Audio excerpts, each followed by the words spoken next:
નમસ્કાર, GSTV news જોઈ રહ્યા છો આપ. હું છું માનસી. આજે 12 વાગે વાત કરવી છે મંત્રીમંડળમાં આખરે કોનો રહેશે દબદબોની, કોને મળશે શું, તેના ઉપર સૌની નજર છે. અપડેટ પર સૌથી પહેલા નજર કરી લે કે આખરે આજે વિસ્તરણ થવાનું છે. આવતીકાલે મોદી સરકારનું જ્યારે શપથ ગ્રહણ સમારોહ છે, સતત ત્રીજી વખત જ્યારે વડાપ્રધાન મોદી તરીકેના શપથ લેશે નરેન્દ્ર મોદી, ત્યારે મોદી સરકારના 3.0ના મંત્રીમંડળમાં કોનો દબદબો રહેશે તે સૌથી મોટો સવાલ છે.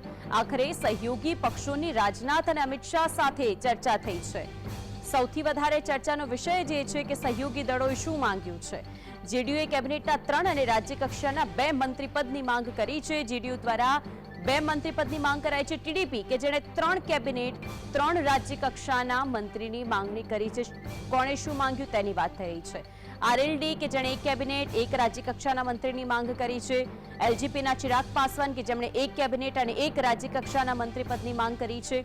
જ્યારે કે એસએચએમ પક્ષના જીતનરામ માંઝી કે જેમણે મંત્રાલયની માંગ કરી છે, 1 મંત્રાલય તેમને અપાય તેવું કહ્યું છે. પ્રજા રાજ્યમ પક્ષના પવનકુમાર જેમણે 1 મંત્રાલયની માંગ કરી છે. પવનકુમારે જેડીએસે કર્ણાટકમાં 1 મંત્રાલયની માંગ કરી છે. હવે આ જે લોકોએ મંત્રાલયો માંગ્યા છે, શું તે બધાને મળી જશે ખરા, તે સવાલ છે. રામદાસ અઠવલે જેણે સીટ ન હોવા છતાં 1 મંત્રાલય માંગ્યું છે. રામદાસ આઠવલે રાજ્યસભાના સાંસદ હોવાથી તેમણે માંગ કરી છે કે તેમને પણ 1 મંત્રાલય આપવામાં આવે. શિવસેનાએ 2 કેબિનેટ 2 રાજ્ય કક્ષાના મંત્રીપદની માંગ કરી છે. એકનાથ શિંદેવાળું શિવસેનાનું ગ્રુપ. એનસીપીએ 1 કેબિનેટ 1 રાજ્ય કક્ષાના મંત્રીની માંગ કરી છે. એનસીપી દ્વારા આ માંગ કરવામાં આવી છે. અપના દળ કે જેણે 1 મંત્રીપદની માંગ કરી છે. જો બધાએ જ આ રીતે 1 રાજ્ય કક્ષા 2 રાજ્ય કક્ષા મંત્રીપદની માંગ કરી તો 25 જેટલા ખાતા સાથી પક્ષોએ માંગતા ખેંચતાણ અને રસાકસીનો માહોલ સર્જાઈ ગયો છે. જેડીયુએ કેબિનેટના 3 અને રાજ્ય કક્ષાના 2 મંત્રીપદની માંગ કરી છે. આપને જણાવ્યું તે પ્રમાણે ટીડીપીએ 3 કેબિનેટ અને 3 રાજ્ય કક્ષાના મંત્રીની માંગ કરી છે. આ બધાની સાથે સવાલ એ છે કે જ્યારે મંત્રીમંડળની અંદર બધા જ પક્ષો દ્વારા અલગ અલગ રીતે મંત્રાલયો માંગવામાં આવે છે, કેબિનેટ પદ માંગવામાં આવી રહ્યું છે, પરંતુ શું આ બધી જ માંગો પૂરી કરાશે ખરી? કોને શું મળે છે તેના ઉપર સૌની નજર છે. કારણ કે એચએચએમ પક્ષના જીતનરામ માંઝી છે કે જેમણે પણ કહ્યું કે તેમને 1 મંત્રાલય જોઈએ છે. પ્રજા રાજ્યમ પક્ષના પવનકુમાર છે કે જેમણે કહ્યું કે તેમને પણ 1 મંત્રાલય જોઈએ છે. આ તરફ જેડીએસ છે કે જે કર્ણાટકમાં 1 મંત્રાલયની માંગ કરી ચૂક્યું છે.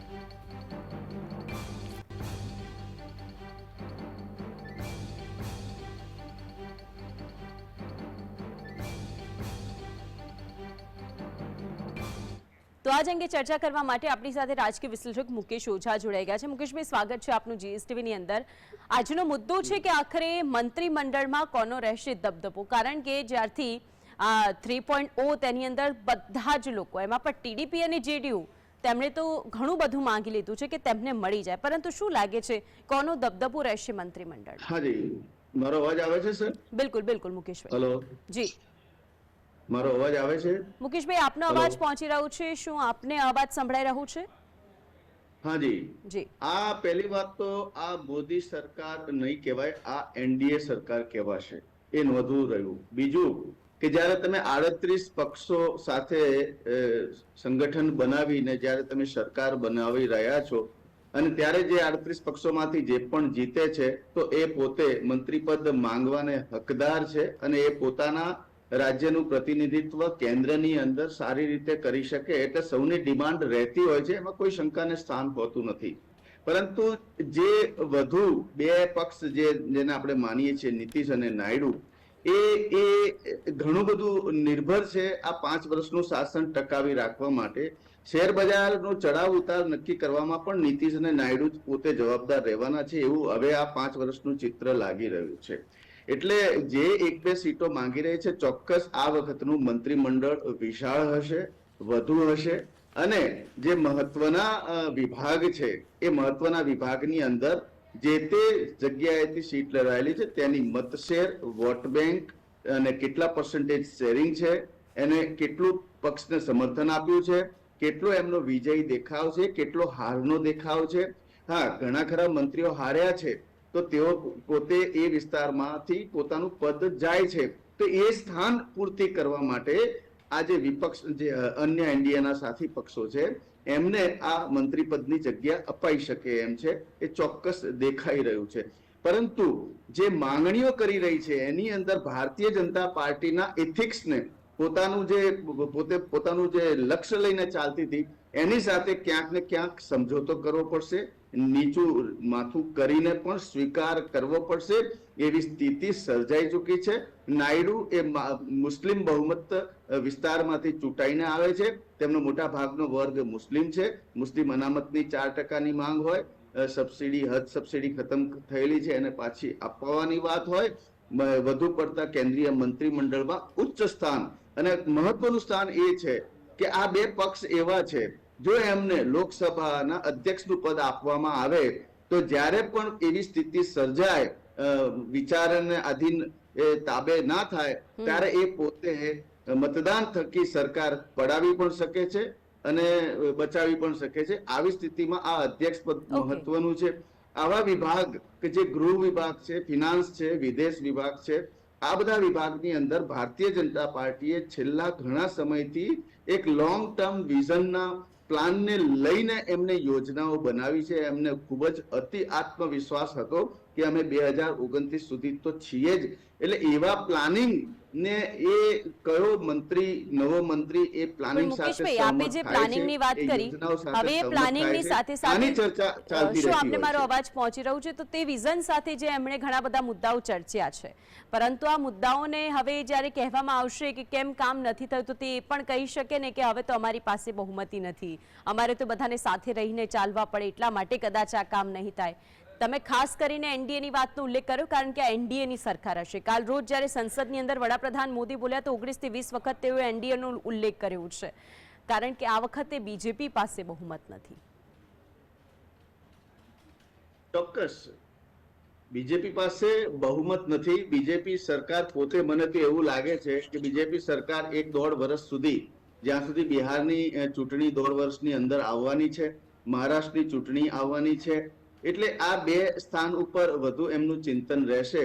નીતિશ સાહેબ 1.5 વર્ષ સુધી તો પોતે જવાના નથી, એ વાત તો લગભગ નિશ્ચિત થઈ ગઈ છે. જે પ્રમાણે પગે પડી અને જે વક્તવ્ય આપ્યું છે એનડીએ ની મીટિંગની અંદર કે ભાઈ અમે સાથે રહીશું અને એમાં કોઈ બે મત નથી, એટલે આ સ્ટેટમેન્ટ પણ ક્યાંક દબાણ કરતું હોય છે.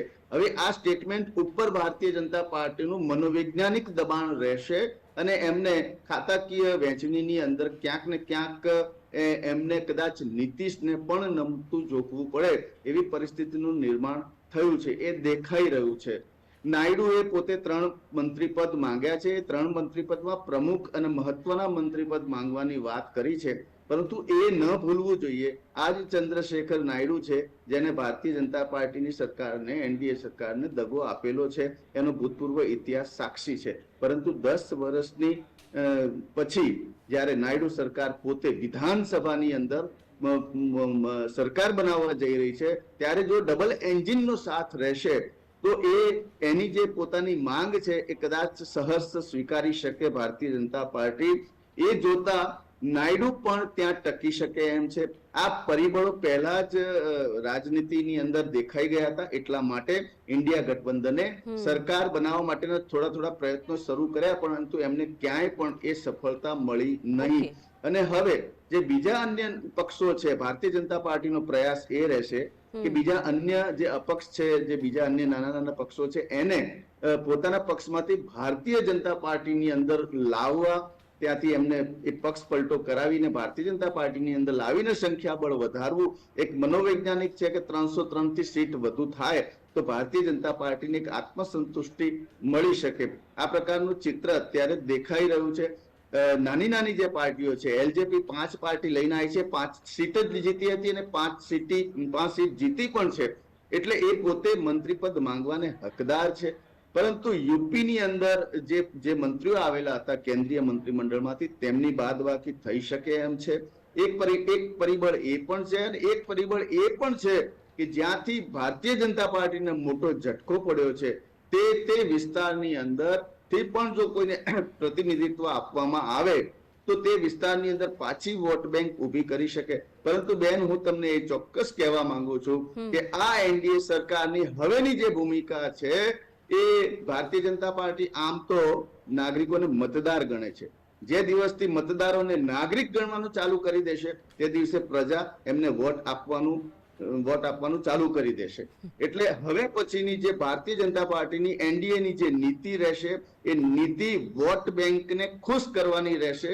આ એક રાજનૈતિક ચાણક્યની નીતિ તમે કહી શકો છો, કારણ કે જ્યાં સુધી પ્રજામત નહીં હોય ત્યાં પણ સુધી આપને આ લાગે છે સરકાર મુકેશભાઈ આગળ દક્ષિણ વિચારી નહીં ભારતનો શકે. દબદબો આ વખતે મંત્રીમંડળમાં સૌથી વધારે રહેશે, કારણ કે પહેલું ટીડીપી ને બીજું જેડીયુ, આ બંને એવા સાથી પક્ષ છે કે જેના જરૂર તો એનડીએ ને પડવાની જ છે, એના Hello. સિવાય છૂટકો નથી. મુકેશભાઈ, હેલો, તમારો અવાજ કપાયો. Please. આપને અવાજ આવી રહ્યો છે મારો? હા, આવી 25 છે, જેટલા બોલો. સાથી પક્ષો છે કે તેમણે પણ કંઈક ને કંઈક માંગ્યું છે. શું આપ માનો છો દક્ષિણ ભારતનો દબદબો રહેશે આ વખતે મંત્રીમંડળની અંદર?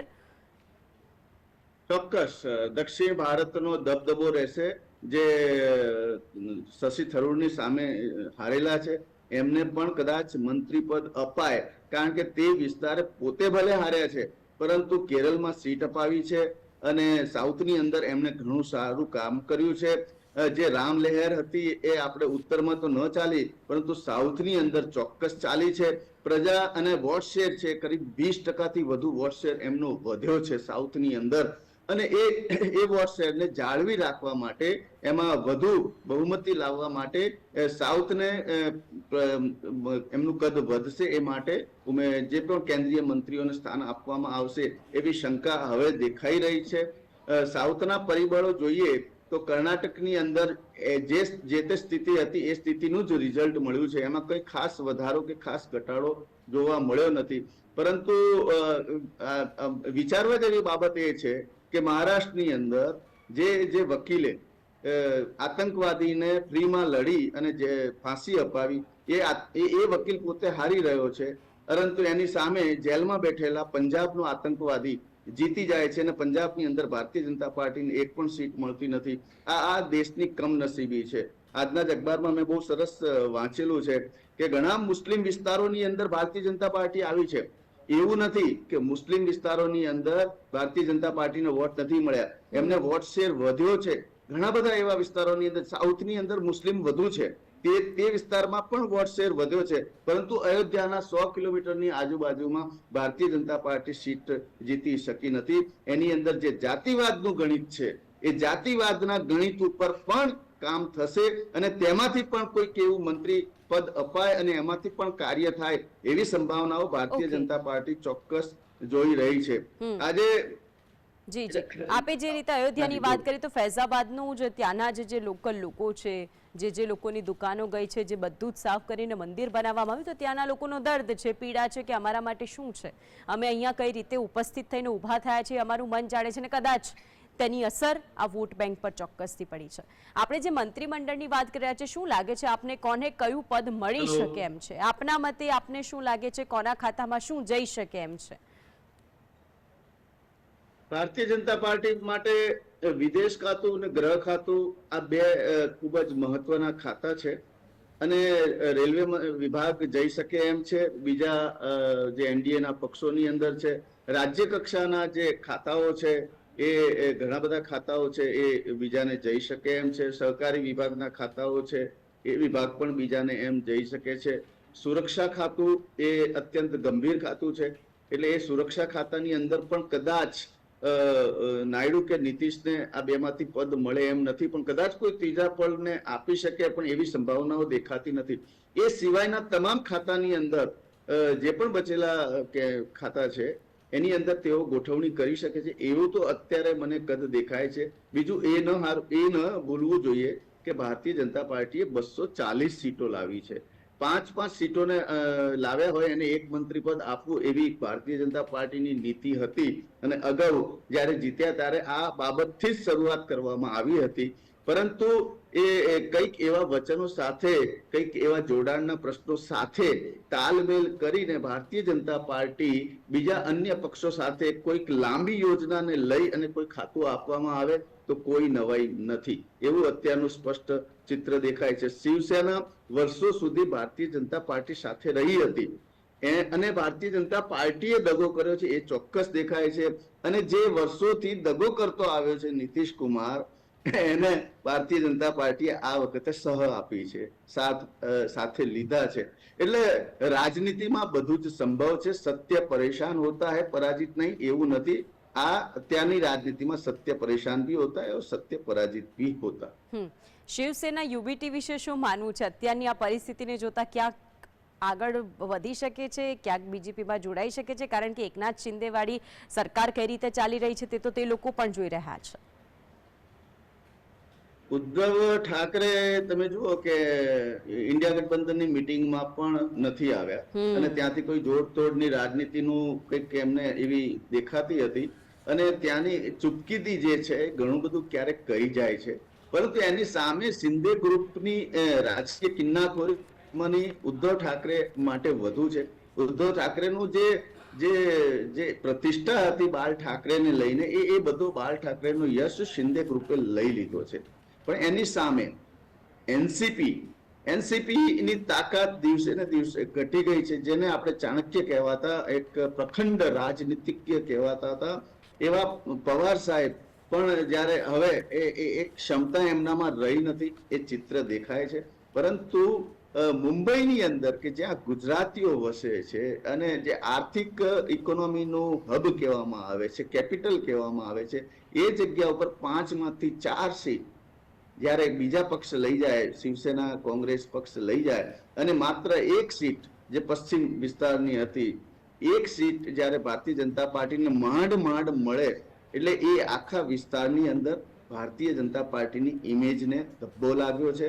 લોકોએ જે પ્રકારે વોટ આપ્યા છે, હવે એ જોવાનું રહ્યું કે લોકો યોજનાઓ ભૂલી જાય છે, મોંઘવારી ભૂલી જાય છે, રોજગારી ભૂલી જાય છે. જે વ્યક્તિને પોતાને કંઈક દુખ્યું છે, પોતાને કંઈક ઠેસ લાગી છે, પોતાના એક પક્ષના એક વેવાઈની સામે બીજી વેવાઈ ઉભો હોય પરંતુ એ વેવાઈ સાથે સંબંધ ના હોય, તે ભલે ભારતીય જનતા પાર્ટીનો હોય, એ પછી એનસીપી માટે કામ કરતો થઈ જાય છે, એની વિરુદ્ધમાં જતો રહે છે. એટલે આવું બધું દરેક વ્યક્તિગત સ્વાર્થ જેને કહીએ અને રાજનીતિમાં જે મૂળના કાર્યકરો છે, જે ભારતીય જનતા પાર્ટીના હોય, શિવસેનાના હોય કે એનસીપી ના હોય, એ બધાએ મૂળ કાર્યકરોને દુઃખ લાગ્યું છે. બિલકુલ. એટલે તમે જુઓ કે જે પ્રમાણે ભારતીય જનતા પાર્ટીમાં કોંગ્રેસ યુક્ત બીજા અન્ય પણ આ વખતે તો મુકેશભાઈ ન માત્ર એક બે ને પરંતુ ઘણા બધાને દુઃખ લાગે એવી પરિસ્થિતિ સર્જાવાની છે. હવે દુઃખ લાગે પરંતુ અત્યારે તો એનડીએ માટે સરકાર ચલાવવી એ સૌથી વધારે મહત્વની બની જશે. પ્રદ્યુમનસિંહ સરવૈયા રાજકીય વિશ્લેષક આપણી સાથે જોડાઈ ગયા છે. રિપીટ કરો, સંભળાવ નહીં. જી પ્રદ્યુમનસિંહ જોડાઈ ગયા છે આપણી સાથે. પ્રદ્યુમનસિંહ, આ વાત કરી રહ્યા છે મંત્રીમંડળમાં કોનો રહેશે દબદબોની. શું લાગે છે કયા કયા મંત્રીઓ રિપીટ થઈ શકે છે? આપના મતે શું લાગે છે દક્ષિણ ભારતમાંથી કોને કયું મંત્રી પદ મળી શકે છે? જી હા, આપણે કાલે વાત કરી હતી કે મેઇન મુખ્ય જે છે મંત્રાલયો એ બીજેપી પોતાની પાસે રાખવાની ટ્રાય કરશે. એમાં તો ખાસ તો ગૃહ, નાણાં, સંરક્ષણ, વિદેશ. હવે એમાં લગભગ તો બીજેપી મહદઅંશે સફળ થશે જ તે. આમાં તો બધી તોલમોલ કે બોલ એવું થાય છે.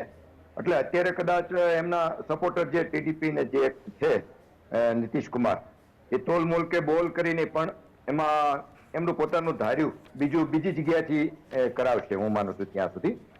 અને એ ગૃહ તો પોતાની પાસે જ બીજેપી કોઈ પણ રીતે રાખશે, ભલે કંઈક બીજું અન્ય કોઈ જાતું કરશે કોઈ બાબતમાં. ગૃહ છે, નાણાં છે, સંરક્ષણ છે, ને બાકી એમાં નીતિ જે છે એમાં એ જે તેના સપોર્ટર્સ છે એની એમાં ઇન્ટરફિયર રહેશે. એ છૂટથી કામ નહીં કરી શકે. જે રીતે અમુક નિર્ણયો સીધા લે છે ફટાફટ, એ નહીં લઈ શકે. એટલે કેવા પૂરતું એની પાસે રહેશે, પણ જેવું જે એને પોતાને કામ કરવું છે બીજેપીને એ નહીં કરી શકે. અને વાત કરીએ તો જે આમાં કોણ હોઈ શકે, જે આગળની ટર્મમાં એમના જે સિનિયર છે બીજેપીના, નીતિન ગડકરી, રાજનાથસિંહ છે, એમનું મહત્વ હવે વધી શકે છે પહેલા કરતા. જે સંગઠનમાં અને જે એમનું કે કોઈ પણ નીતિ વિષયક નિર્ણયોમાં ત્યાં એમનો રોલ ઓછો હતો, પણ હવે એમનું મહત્વ વધી શકે છે. એ જ રીતે શિવરાજસિંહ ચૌહાણ છે, જ્યોતિરાદિત્ય છે, વસુંધરા રાજેને પણ આમાં સ્થાન મળી શકે છે. પછી ખટ્ટરજી છે, હરિયાણાના પૂર્વ સીએમ છે, અને કેરળના જે પ્રથમ એકમાત્ર સાંસદ છે, એ લોકોને સ્થાન મળી શકે છે. અને ગુજરાતમાંથી જોઈએ તો મનસુખભાઈ માંડવિયા છે, અમિતભાઈ શાહ છે, એ તો હોય જ તે. પૂનમબેન માડમને પણ કદાચ આમાં એક મહિલા તરીકે ગુજરાતમાંથી સ્થાન મળી શકે છે. અને કેસરી દેવસિંહ ઝાલા જે રાજ્યસભાના છે, એમને ક્ષત્રિય બેઝ ઉપર કદાચ એમને સ્થાન મળી શકે છે. અને એનડીએના જે જોઈએ છીએ આપણે, એમાં જીતનરામ માંઝી છે, જયંત ચૌધરી છે, એ જે મેઇન ચિરાગ પાસવાન, જેમને સારા એવો કેબિનેટનો હોદ્દો મળી શકે છે.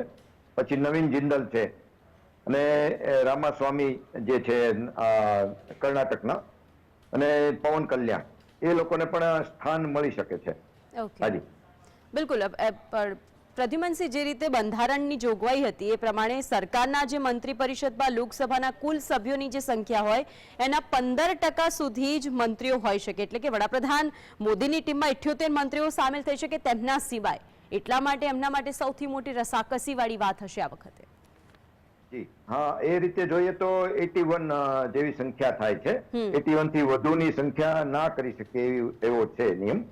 હા, પરંતુ જે કઈ આમાં લોસ જશે એ સંખ્યામાં બીજેપીના હોદ્દેદારોને જશે, કેમ કે સાથીઓની જે માંગણી છે એ મુજબ તો એમને તો સમાવવા જ પડશે. એ રીતે લગભગ ઓછામાં ઓછા 20 મંત્રાલયો એમના સાથી પક્ષોને જાય છે. એટલે બાકીના જે છે એ બીજેપીના સંસદ સભ્યોને ભાગે આવશે. એટલે એમાં આ વખતે આપણે ઘણા બધા સિનિયર્સ છે જે છે બીજેપીમાં, એમનો આ વખતે વારો ના આવે. કદાચ એમને કોઈ એવું નાનું મંત્રાલય, જેને કહીએ આપણે ગમતું મંત્રાલય ન હોય, એવું મહત્વ ઓછું હોય એવું મંત્રાલય પણ મેળવીને લઈને એને સંતોષ માનવો પડશે. બિલકુલ. મુકેશભાઈ, અંતિમ સવાલ એ છે કે નરસિંહ રાવ અને વાજપેયી સરકાર એ બંને પણ આવી જ રીતે સંગઠન કરીને બધાની જોડે રહીને સરકાર ચલાવી ચૂક્યા છે, પરંતુ શું લાગે છે આ એનડીએની અંદર, મોદીની અંદર બધા જ નરેન્દ્ર મોદીની સાથે આ સાથે મળીને સરકાર ચલાવી શકશે? કારણ કે પાછળના સમયની અંદર આપણે જોયા છે શું શું બોલી ચૂક્યા છે તેઓના માટે. હવે બેન, સંસદની અંદર વિપક્ષ જે છે એ ખૂબ જ મજબૂત બન્યો છે, અને જે ખાતાકીય વહેંચણી છે એ વહેંચણી અંદર અનુભવને પણ ધ્યાનમાં લેવું જોઈએ. પરંતુ મજબૂરી એ છે કે છેલ્લા 10 વર્ષથી ભારતીય જનતા પાર્ટીના શાસનમાં હવે જે તે પક્ષો નવા જોડાયા છે અને જે મંત્રી પદની માંગ કરી રહ્યા છે એમનામાં જે તે ખાતા લેવાની વાત કરે છે, શું એટલો અનુભવ છે? શું એ વિષયના નિષ્ણાત છે? શું એમની પાસે એ ખાતાનું કોઈ લાંબુ વિઝન છે? એ પણ ભારતીય જનતા પાર્ટીએ દેશહિત માટે જોવું જોઈએ. અને જે તે નેતાઓ ખાતા ડિમાન્ડ કરી રહ્યા છે એ શું પોતાની આર્થિક ઉપલબ્ધિ માટે કરી રહ્યા છે કે દેશ માટે કરી રહ્યા છે, એવો સવાલ પણ રાજનીતિમાં જોડાવો જોઈએ. પરંતુ જ્યારે ભારતીય જનતા પાર્ટી પોતાની સીટની વહેંચણી કરતી હોય ત્યારે તે જાતિગત સમીકરણોને ધ્યાનમાં રાખીને કરતી હોય છે. એટલે રાજકીય ચિત્ર થોડુંક બદલાયું છે. ક્યાંક નમતું જોખીને પણ આ સરકાર ચલાવશે, પરંતુ કોંગ્રેસ અને વિપક્ષ જે તે નિર્ણય લેશે ભારતીય જનતા પાર્ટી, તેમાં ઉપર તેમનો જૂનો ઇતિહાસ કાઢીને એને ખંગોળવાનો પ્રયત્ન કરવામાં આવશે, તેમની ઉપર માછલા ધોવામાં આવશે.